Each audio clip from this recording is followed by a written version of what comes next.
have been sorting out, there we go. We have been sorting out washing next door, business phone calls that have come through, taking care of Monty, and general sorting of laundry. Now, my lovelies, the rules are, we do not do religion, we do not do politics. We are nice, we are kind, we are respectful to each other.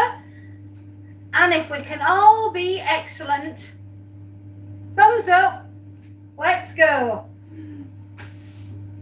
Let's get the ironing on with. And if Alan happens to be on here, Alan Aspinall, famous writer extraordinaire of the Fading Light Lucy saga, if you happen to see Alan, he is my moderator, if he happens to be on. Sometimes he is, sometimes he isn't. And if he sees you being mean, nasty, or threatening, bullying behaviour to anybody on this live chat, he will boot you out. He doesn't mess about. Even I answer to Alan, okay? So behave, be kind, be excellent to each other. All right? Now this afternoon, we are going to continue with our apocalyptic fiction, as only we can.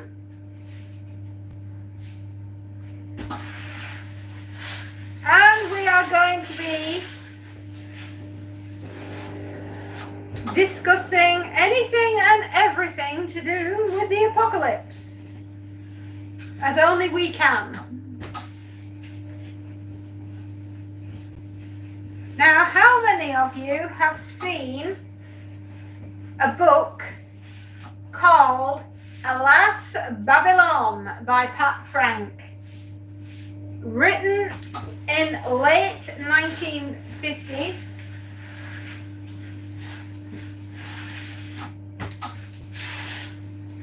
It is a story about the survivors of Fort Repose in Florida and the trials and tribulations that they have to go through in order to survive nuclear war. Russia and America have lit one up and have caused nuclear Armageddon. And it's a very classic book, is Alas, Babylon. It's beautiful. I have a first edition upstairs in my collection, and it's the British version of the printing, not the American. So it's the one that's black and orange with the broken telegraph poles. Okay, that's the difference. That's my British copy, not the American one. And I think I'm right in guessing that most American people have had the Alas, Babylon as their book, their literature book that they have to read when they're doing their English, exam. Hello to everyone. I can't read any of your comments because I'm too far away and I'm busy ironing, but I am talking to you, so I will say hello and welcome. Thank you for the thumbs up, thank you for the hearts, and back to you, my darlings. I hope you're here to discuss apocalyptic fiction this afternoon, and that is what we're going to be discussing. And we are discussing the book Alas, Babylon by Pat Frank. John Lennon read it in one night, and he said after reading of the book that if every politician in the world. It's the only time we're going to discuss politics. But he said if every politician around the world in every country read a copy of The Last Babylon, then they would understand the reason why we should ban the bomb. Yeah. And it's the most heart-wrenching book.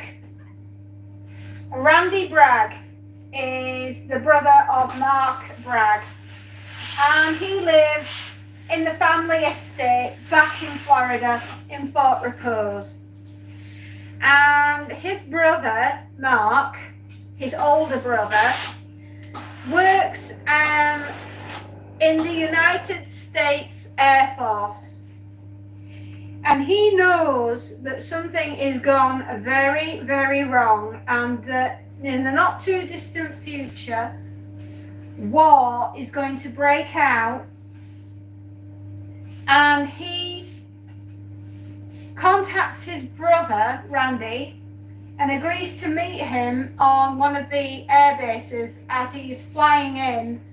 And he only has a very limited amount of time, but he explains to his younger brother, Randy, does not, that war is imminent, and he's sending his wife, Helen, and the children to go and stay with him, because he says where they live in Omaha, where Strategic Air Command is, or as it's known at the time, it was called SAC. He knew that that area was going to be a prime target. So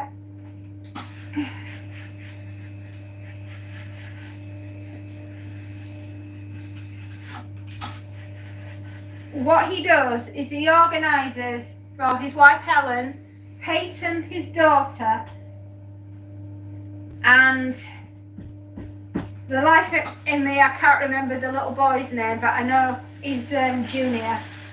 And they say, right, you're off to go stay with your uncle over Christmas, and